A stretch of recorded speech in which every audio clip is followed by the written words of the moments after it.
ये मोदी जी क्या ला रहे हैं, मोदी जी क्या ला रहे हैं।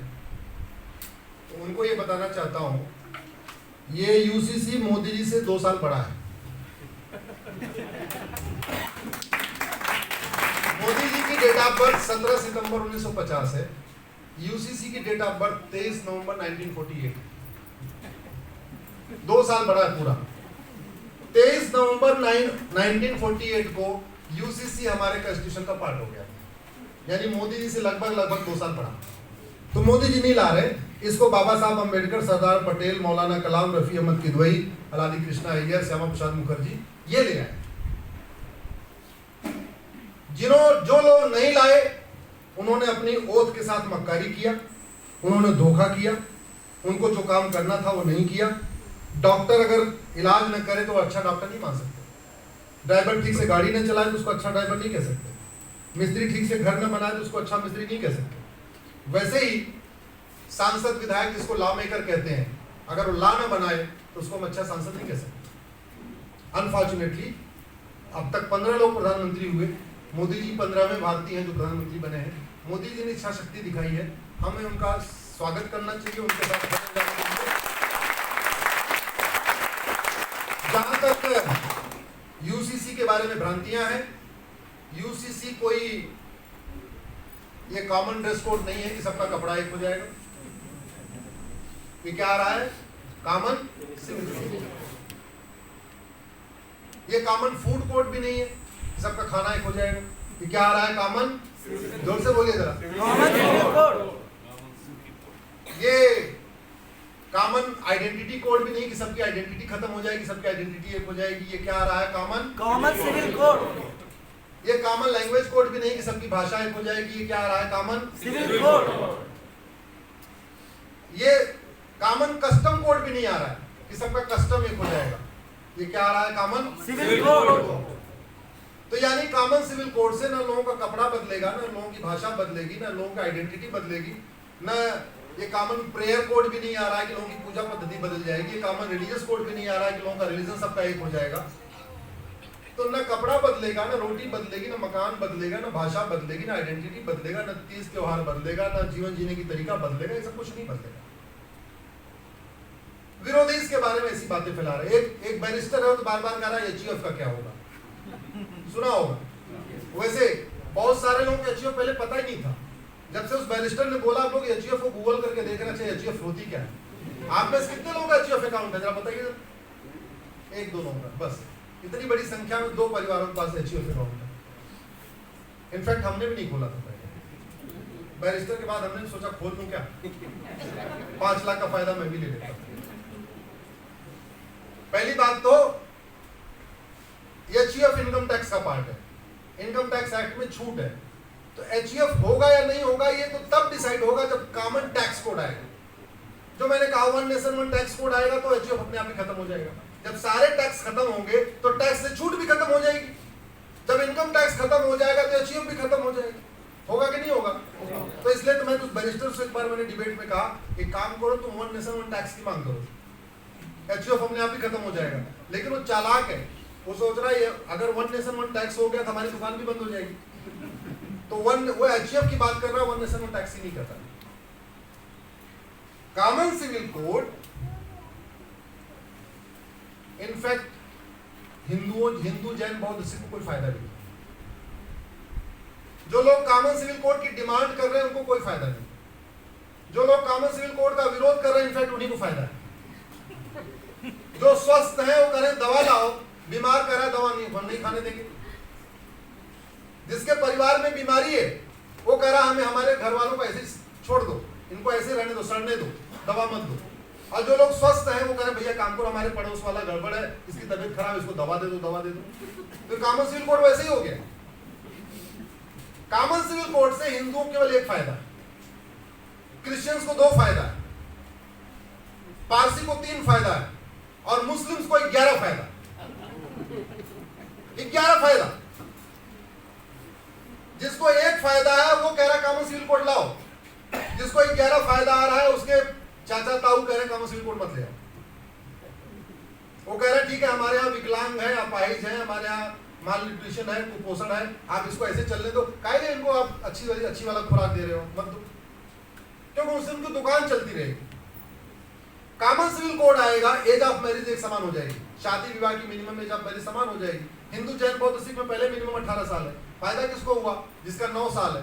तो सबसे ज्यादा फायदा क्या हुआ? मुस्लिम बेटियों का। वो भी पढ़ेंगी लिखेंगी, कम से कम 12वीं तो कर लेगी, लेकिन वो चाहते नहीं है।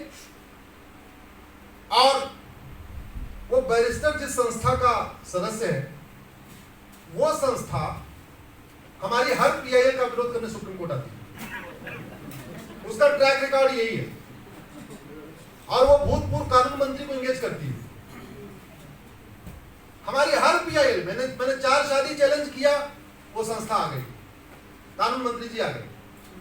मैंने निकाह हलाला चैलेंज किया, वो आ गई। पर मैंने मुता आपने सुना? MUTH मुता, MISYR मिस्यार, तहरुस, जो भूल पृथ्वीराज जी ने किया था वही भूल आप लोग ने किया।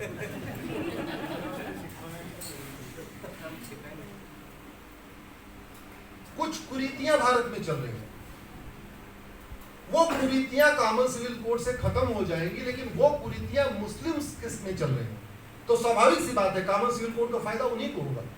एज ऑफ मैरिज समान हो जाएगी, हिंदू जैन बौद्ध सिख में पहले ही है, उधर 9 साल है, तो स्वाभाविक सी बात फायदा हमारी मुस्लिम बेटियों को होगा। Grounds of divorce, procedure of divorce common हो जाएगा, सबका एक समान हो जाएगा, हिंदू जैन बौद्ध सिख मुस्लिम पारसी सही का। पारसी को इतना फायदा हुआ कि जो उनका कूलिंग पीरियड है डिवोर्स लेने का, वो 2 साल है। कूलिंग पीरियड का मतलब ये हुआ कि जब ज्वाइंटली हमने कोर्ट में अप्लाई किया कि भाई हम एक साथ नहीं रह सकते, हम अलग होना चाहते हैं, तो हिंदू जैन बौद्ध सिख के लिए 6 महीने है। जज कहेगा 6 महीने तक कूल हो जाओ, उसको कूलिंग पीरियड कहते हैं। ठंडे दिमाग से सोच लो, 6 महीने बाद आना। क्रिश्चियंस में वो कूलिंग पीरियड 2 साल का है। तो कॉमन सिविल कोड से मैंने कहा ना, हिंदू को तो एक फायदा हुआ कि शादी का रजिस्ट्रेशन कंपल्सरी हो गया, एक ही फायदा हुआ बस, और कोई फायदा नहीं। क्रिश्चियंस को 2 फायदा हुआ, दूसरा फायदा क्या हुआ? कूलिंग पीरियड उनका कम हो गया। पारसी को तीसरा एक फायदा और हो जाएगा कि अभी वो गैर पारसी से वो पारसी बेटी शादी करती है, तो उसका प्रॉपर्टी राइट खत्म हो जाता है, तो इसलिए उसको तीसरा फायदा भी मिल जाएगा। और ये 3 फायदे बाकी सबको भी मिल रहे हैं, मुस्लिम्स को भी मिल रहे हैं। तलाके हसन भले खत्म हो गया, लेकिन 4 तरीके के तलाक और चल रहे हैं। तलाके वो ट्रिपल तलाक भले खत्म हुआ, तलाके बिद्दत, लेकिन 4 तलाक और चल रहे हैं। तलाके हसन, तलाके बाइन, तलाके किनाया। सुना क्या आपने? आईटी का उपयोग करिए, आप लोग आईटी सिटी में रहते हैं। और ये चारों तलाक पता है मॉडर्न टेक्नोलॉजी के द्वारा चलिए चल रहे हैं। व्हाट्सएप के जरिए, ईमेल के जरिए, कुरियर के जरिए, स्पीड पोस्ट के जरिए। स्पीड पोस्ट 30 साल पुराना सिस्टम है, जीमेल 20 साल पुराना सिस्टम है। ये email, Gmail, WhatsApp, Facebook, Twitter, जिनके जरिए तलाके हसन, तलाके बाइन, तलाके किनाया हो रहा है, ये पहले नहीं थे। लेकिन टेक्नोलॉजी नई वाली चाहिए, लेकिन कुरीति पुरानी वाली चाहिए। तो कुरीति का उपयोग करने के लिए टेक्नोलॉजी यूज हो रही है। यही कलबुर्गी की एक लेडी है, डॉक्टर सईदा अमरीन, उसका केस मेरे पास है। अब आप सोचो कि एक MBBS MS gynaecologist doctor Saeeda Amreen, आप लोग गूगल करना डॉक्टर सईदा अमरीन अश्विनी उपाध्याय, वो गाइनोलॉजिस्ट है, उसका हस्बैंड MBBS MD है, घर में नर्सिंग होम है, सास ससुर भी डॉक्टर है, कलबुर्गी में। कर्नाटक का केस इसलिए एग्जांपल दे रहा हूं आपको। उसके हस्बैंड ने उसको तलाके किनाया दे दिया। तलाके किनाया क्या है? जा मैंने तुम्हें आजाद किया, जा मैंने तुम्हें आजाद किया, जा मैंने तुम्हें आजाद किया, हो गई आजाद।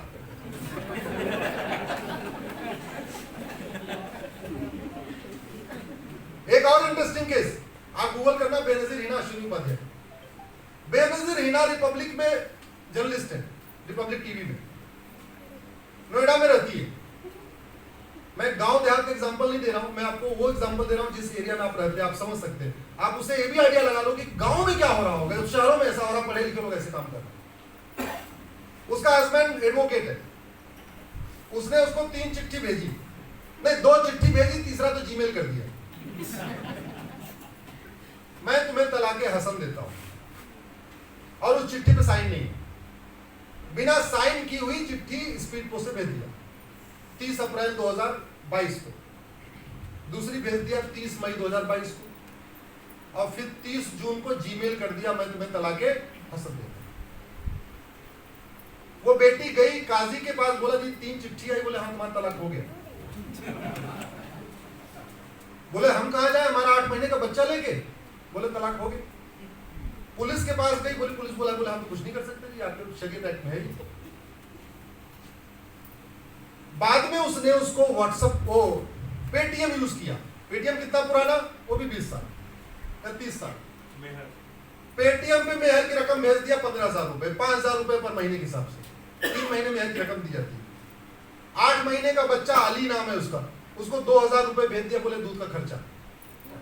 17,000 रुपए में तलाके हसन। मिला किसको, एक पढ़ी लिखी जर्नलिस्ट को, देने वाला कौन, एक एडवोकेट।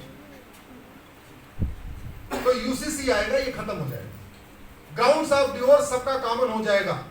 बाजपन के आधार पे होगा डिवोर्स तो सबका होगा, नपुंसकता के आधार पे होगा तो सबका होगा, कोड होने पे होगा तो सबका होगा, जो भी ग्राउंड होगा सबके लिए कॉमन होगा। प्रोसीजर ऑफ डिवोर्स भी कॉमन हो जाएगा, सबका कोर्ट के ही थ्रू होगा, सबका कूलिंग पीरियड एक समान होगा, सबका प्रोसेस एक समान होगा। अभी गुजारा भत्ता उसको कितना मिला, 3 महीने का 15,000 रुपए। यूसीसी आएगा, उसको भी मेंटेनेंस मिलेगा, जैसे बाकी हिंदू जन बौद्ध में मेंटेनेंस मिलता है, उसको भी मिलेगा। यूसीसी आएगा, मुस्लिम बेटी को गोद लेने का अधिकार मिल जाएगा। यूसीसी आएगा, मुस्लिम बेटी को एडॉप्शन गार्डियनशिप का भी राइट मिल जाएगा, इक्वल राइट, जैसे हिंदू जन बौद्ध में है। यूसीसी आएगा, उसको भी सक्सेशन और इनहेरिटेंस, विरासत और वसीयत का इक्वल राइट मिल जाएगा। यूसीसी आएगा, एक पति एक पत्नी का नियम सब पे लागू हो जाएगा। तो हिंदू जैन बौद्ध सिख में तो पहले से लागू है, अगर दूसरा कर लिया भूल से भी 7 साल सजा है। फायदा किसको हुआ, मुस्लिम बेटी।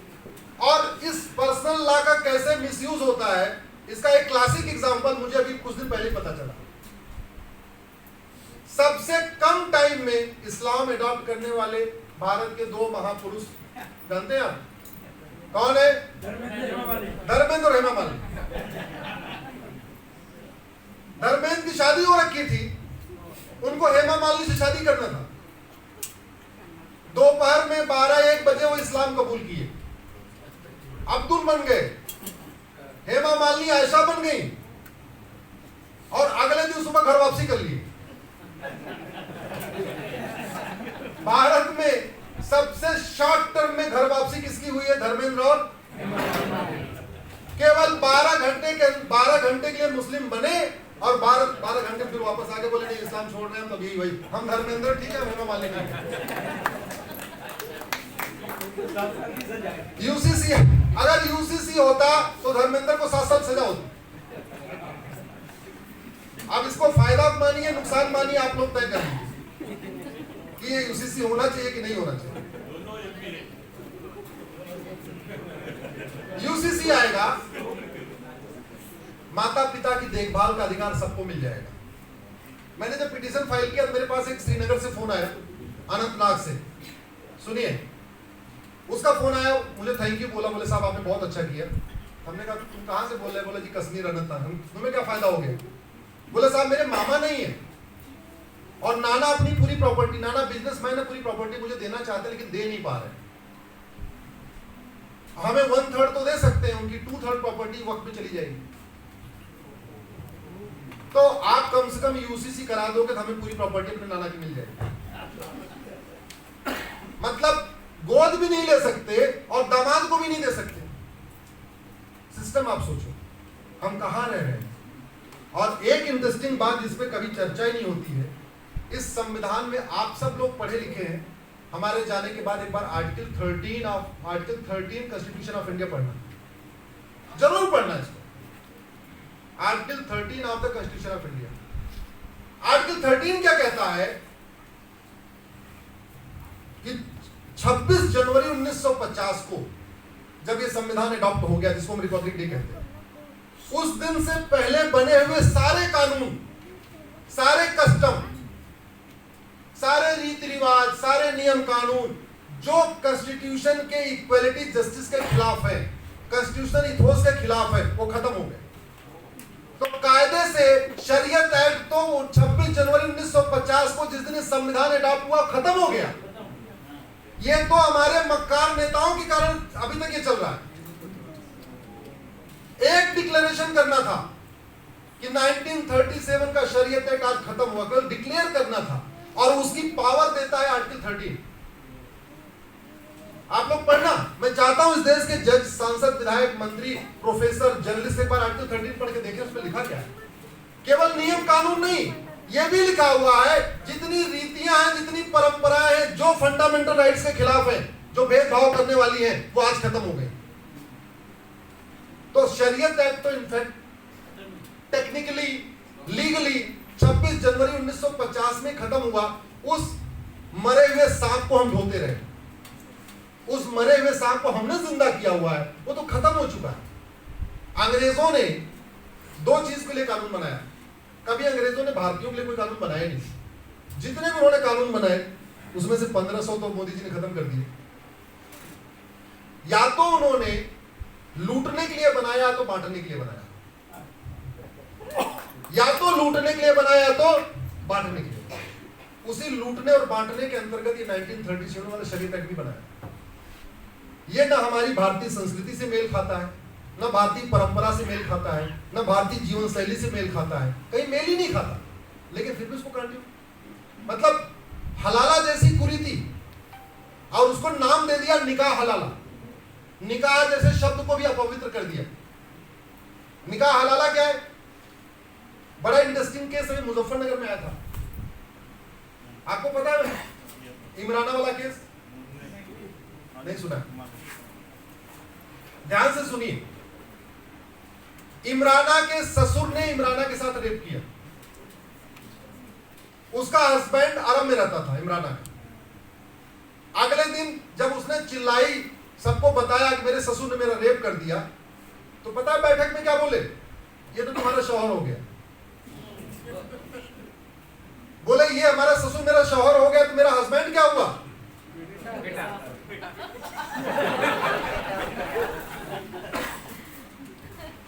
बोले हम अपने अब हस्बैंड के पास कैसे फिर से रहे?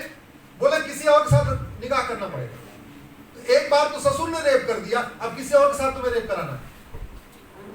एक दिन के लिए किसी और से निकाह करना है, वो तुम्हारे साथ रात में रहेगा, रात गुजारेगा, फिर तुम्हें वो तलाक देगा, उसको निकाह हलाला कहते हैं। फिर तुम्हारा ससुर, तुम्हारा हस्बैंड तुम्हें अडॉप्ट कर सकता है। तो एक बार रेप तो पहले हुआ, एक बार और भी रेप कराना, इसको निकाह हलाला कहते हैं। आप लोग गूगल करना बाद में, मुता, MUTH। मैंने सुप्रीम कोर्ट में चैलेंज किया है और वो मैटर रेफर हो गया, 5 जजों की बेंच को रेफर हुआ है। अरब के शेख आते हैं, कोच्चि में आते हैं, हैदराबाद में आते हैं, लखनऊ में भी आते हैं, अलग अलग शहरों में आते हैं, और वो 12-12, 14-14 साल की बच्चियों से निकाह मुता कहते हैं। उसका भी नाम, उसमें भी निकाह जोड़ दिया, बोले निकाह मुता, ट्रेवलर्स मैरिज। हाँ, 15 दिन के लिए निकाह करेंगे, मौज मस्ती करेंगे, चले जाएंगे, बेटियां प्रेग्नेंट हो जाती हैं, उनकी जिंदगी बर्बाद हो जाती है, किसी लायक नहीं रहती है। अल्टीमेटली उनको फिर प्रोस्टिट्यूशन के उसमें जाना पड़ता है, इस तरीके के जाता है। तो UCC आएगा, निकाह मुता खत्म होगा, उसमें फिर निकाह मुता रेप डिक्लेयर हो जाएगा। अभी वो रेप नहीं डिक्लेयर है। मैंने PI फाइल करके यही बोला है कि निकाह हलाला को आप रेप डिक्लेयर करिए, निकाह मुता को आप रेप डिक्लेयर करिए, निकाह मिस्यार को आप रेप डिक्लेयर करिए। और एक्चुअली इंडियन पिनल कोड का सेक्शन 375 में जो 6वीं डिफिनेशन है, उसमें वो हलाला रेप है, लेकिन वो लागू नहीं हो पा रहा। जैसे 394 में, सेक्शन 394 में, सेक्शन 494 में दूसरी शादी करने में 7 साल सजा है, लेकिन वो लागू नहीं हो रहा है। वो सब्जेक्ट टू पर्सनल लॉ है, और पर्सनल लॉ दूसरी शादी छूट दे रहा है। हाँ, इसलिए तो मैं कह रहा हूँ, मैं भी वेट कर रहा हूँ कि जिस तरीके से तीस्ता सीतलवाड़ के मैटर फटाफट सुनवाई पे आते हैं, वैसे मेरा मैटर भी फटाफट आए। हमारे तो बहुत सारे मैटर हैं सुप्रीम कोर्ट में, हाई कोर्ट में, हमारे मैटर भी डे टू डे हियरिंग हो। अगर किस दिन काम पूरा ना हो पाए, रात को 9 बजे तक हो जाए, लेकिन सुनवाई होनी चाहिए कि नहीं होनी चाहिए? तो UCC से बहुत सारी कुरीतियां खत्म हो जाएंगी। आपको बड़ा इंटरेस्टिंग बताऊं आपको,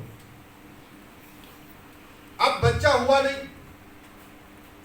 और गोद ले नहीं सकते, बड़ी स्वाभाविक सी बात, अगर बच्चा नहीं हुआ तो जो वाइफ है वो तो बहुत प्रेशर में रहेगी ना, टेंशन में रहेगी। आदमी 2-4 साल बाद इलाज भी कराएगा, ये भी करेगा, वो करेगा, एक मेंटल टेंशन, एक सोशल प्रेशर क्रिएट हो जाता है। 5 साल शादी हो गया, बच्चा क्यों नहीं हुआ, क्यों नहीं हुआ। अब तरीका ये है परिवार में खुशहाली लाने का कि भाई का बेटा ले लो, बहन का बेटा ले लो, रिश्तेदारी में किसी का बेटा ले लो, अडॉप्ट कर लो, आराम से रहो। वो कर नहीं सकते क्योंकि उसको प्रॉपर्टी पूरी नहीं दे सकते। अब प्रॉपर्टी दे नहीं सकते तो कोई भाई अपना दूसरे भाई को बच्चा देगा क्यों, ये भी बात है। तो ना गोद ले सकते और लेना चाहे तो कोई देगा भी नहीं क्योंकि प्रॉपर्टी पूरी दे नहीं सकते, लेकिन सौतन आ सकती है। तो एक तो बच्चा न होने की वजह से वो बहन पहले ही मेंटल प्रेशर में थी, एक और प्रेशर और आ गया, एक बगल में सौतन आ गया। अब सौतन को अगर बच्चा हुआ तो वो तो एक तरीके से सेकंड क्लास सिटीजन हो गई उसी घर में, क्योंकि जिसका बच्चा हो गया उसकी सब जय जय करेंगे, उसकी सब बढ़िया, उसकी बात मानेंगे, सब देखभाल करेंगे, कहेंगे तो लक्ष्मी है, देखो ये आई बड़ी लकी है, आते आते बच्चा हो गया, ये तो अनलकी है, आई थी बच्चा ही नहीं हुआ। तो ये प्रॉब्लम। और बाय द वे अगर प्रॉब्लम हस्बैंड में थी तो दूसरी से भी बच्चा नहीं होगा। अगर बच्चा हस्बैंड की वजह से नहीं हो रहा था तो 2 निकाह कर लो, 3 निकाह कर लो, बच्चा तो होगा ही नहीं। तो पता चला 2 सौतन आ गई, बच्चा हुआ ही नहीं। ऐसे दूसरी प्रॉब्लम, प्रैक्टिकल प्रॉब्लम, बेटा होगा कि बेटी, ये किस पे डिपेंड करता है, लड़के पे। लेकिन हम लोग दोस्त किसको देते हैं, लड़की। अब पता चला 5 बेटी हो गई, दामाद को प्रॉपर्टी दे नहीं सकते, चाहिए बेटा। बेटा होगा कि बेटी, डिपेंड किस पे करता है, हस्बैंड पे। एक और शादी करके ले आए, फिर 5 बेटी और हो गई। तो यूसीसी से बहुत सारी समस्याओं का समाधान हो जाएगा, इसलिए यूसीसी आना जरूरी है। यूसीसी से हिंदू, जैन, बौद्ध किसी को कोई फायदा नहीं है, लेकिन फिर भी हम सबको सपोर्ट करना चाहिए, क्योंकि 23 नवंबर 1948 को संविधान निर्माताओं ने कहा था इस देश में एक देश एक विधान होना चाहिए। और जितना ज्यादा कानून अलग अलग होगा रिलीजन के आधार पे, लैंग्वेज के आधार पे, उतना ज्यादा कॉन्फ्लिक्ट होगा।